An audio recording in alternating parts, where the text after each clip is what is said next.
Hi y'all, Raidwald here. Just thought I'd make a quick video on the nature of rights.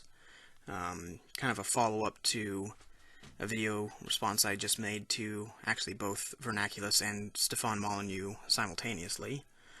So I'll recap in brief the points I made there, and then build upon it, because I want to bring in what I refer to as the big three, right? The natural rights of life, liberty, and property, and show why those particular rights are so important. So, first of all, starting with the definition of the word right, a right is a claim which is justified by default for any and every human individual simultaneously and to the same degree. You may notice that this definition of rights hinges on how you define justice, right? It hinges on what is just. And I included that and incorporated that into my definition because it seems to me that that is where all major political belief systems and ideologies tend to part ways. It's all based on what each political ideology is willing to consider just. So that's where the big disagreement on rights occurs. So it makes sense that it should be included in the definition. What you'll notice here is that because rights are claims, right? It is a claim that is just, that they do not depend for their existence upon the acceptance or respect that others give to it. So basically the idea here is that rights are truly universal if they are rights. If I have a right to life, then no matter where I go in the world, like I could go to the territories currently held by ISIS, and should they violate my right to life, then they have violated a right to life. It doesn't matter that they are the government in that area and that they don't respect my right to life. It doesn't negate the fact that I have such a right. They've just violated that right.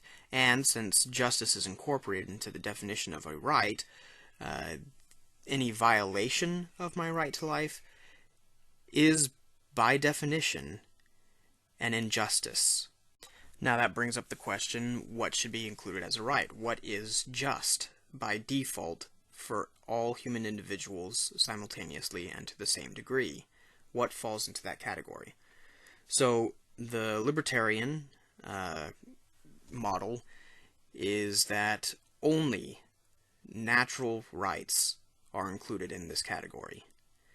A natural right, a loose definition of a natural right, is one that can be enjoyed by everybody in a state of nature equally, and it's considered inalienable, universal, and restricted to those rights which are negative rights only. Now, while other political positions will disagree that these should be the only rights, and will even disagree with some natural rights which libertarians and others may hold as sacrosanct, almost everybody can agree with at least some natural rights. I think we can all agree on the right to life, and at this point in time, the right to liberty. Most people would agree on those. Now, I'd actually even argue that most people agree even on the right to property, but clearly there are some people on the left, the more hardcore socialists and communists, that reject this as a right. So I'll go ahead and address it. But for the sake of moving in this forward in some sort of conversation here, I'm just going to ask that you accept as a first principle the rights to life and liberty. And if not, then just accept that there's a right to life, that people have a just claim to their own life. If you're willing to grant that, then we can move forward. Given a right to life, I have a right to liberty. Why? Because moments of time are what constitute a life, right? I am living out my life day by day. If you were to kill me, what you essentially have done is robbed me of the remaining moments of my life. You have taken away the days, weeks, months, and years that I otherwise could have enjoyed had you not killed me. When you imprison me, you are doing essentially the same thing. You're just doing it a little bit at a time, and granted to a lesser degree. So, liberty can be derived from the right to life. If I have a right to my life, then imprisoning or enslaving me is stealing that life from me one day at a time. And granted, if you kill me, you end all enjoyment of life. Whereas if you imprison or enslave me, some small moments can still be enjoyed. No slave owner or prison warden is able to deprive a person of all enjoyment in life. That's because, going more into Stoicism, it's not about the events that you're living in. It's not about the circumstances you are living in. It's about how you respond to those mentally, the way in which you receive those events. Now, that being said, you also can't enjoy a right to life without liberty. And by this, I'm going to have to add in one little caveat to rights, point out one characteristic of rights. If what you call a right is entirely dependent upon the whim of another, then it's less of a right and more of a privilege. Right? If I have a right to life, but my life depends upon the whim of some dictator, then while I do have a just claim to my life still, the way it is treated, the way it is regarded in that society, is that that my right is really more of a privilege. It can be taken from me at a moment's notice for any reason whatsoever. So, given that characteristic, if I have a right to life, but do not have a right to liberty, then in practice my right to life is really more of a privilege. Why? Because without my liberty I am dependent on somebody. If I am your slave, then I cannot labor to produce food or shelter for myself without you having a higher claim both to that labor and to what I produce.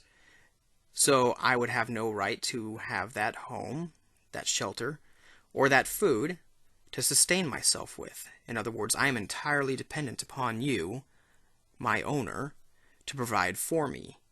If you choose not to, you can still take every ounce of labor and the products thereof from me, preventing me from eating and therefore allowing me to die. The same is true with imprisonment. If I am imprisoned, I'm not at liberty to provide for myself. I cannot provide my own food. I cannot trade with those who do. And therefore, my life is dependent on another, and therefore, my right to life is, in practice, more of a privilege to life. So, given the right to life, I can fully establish a right to liberty. But what about the right to property? Okay, so if I have a right to liberty, then I have a right to live my life as I see fit, provided I do not hurt others or violate the rights of others. I can yield up that liberty for whatever reason I deem fit, right? And what you'll see is that in practice, in real life, most people do things that they do not want to do in order to achieve or receive things that they do want, right? Most of us spend a lot of time working in order to be able to eat and provide for ourselves, provide for our wants and our needs. So, if I don't have a right to property, do I really have a right to liberty?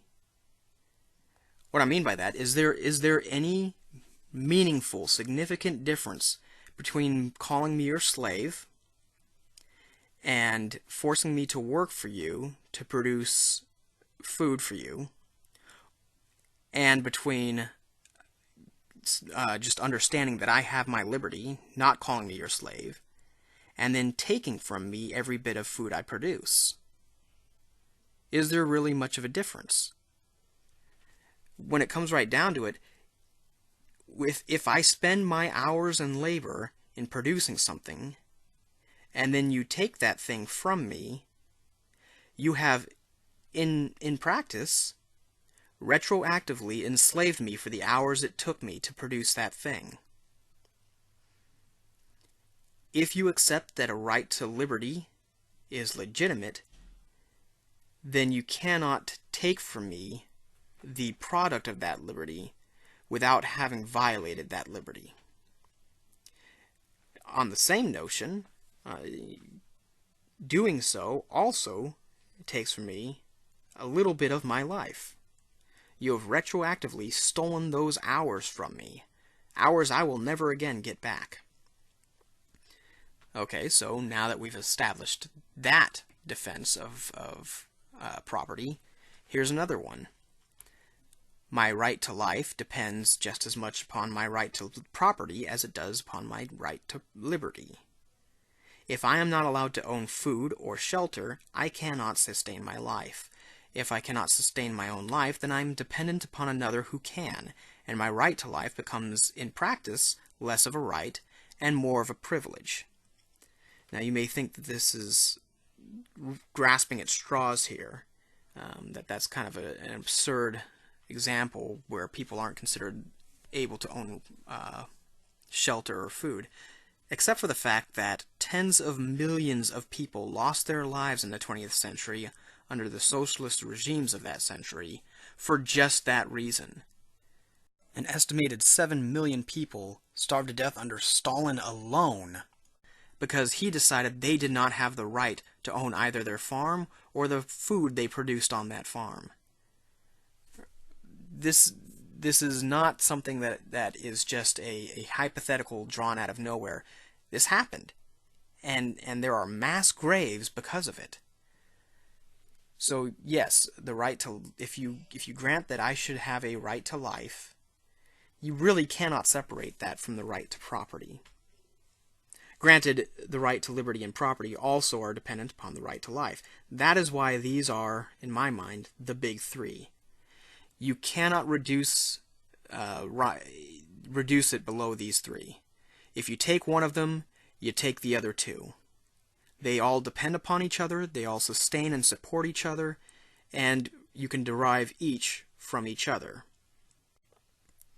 So, if we can all agree now that life, liberty, and property are all legitimate rights, then we can move on to, well, why can't other things be legitimate rights? However, this video has already gone on long enough, and that's a whole nother topic. So watch for that in another video on rights coming out in a few days. That being said, thank you guys for watching. Rate the video, leave all your comments below.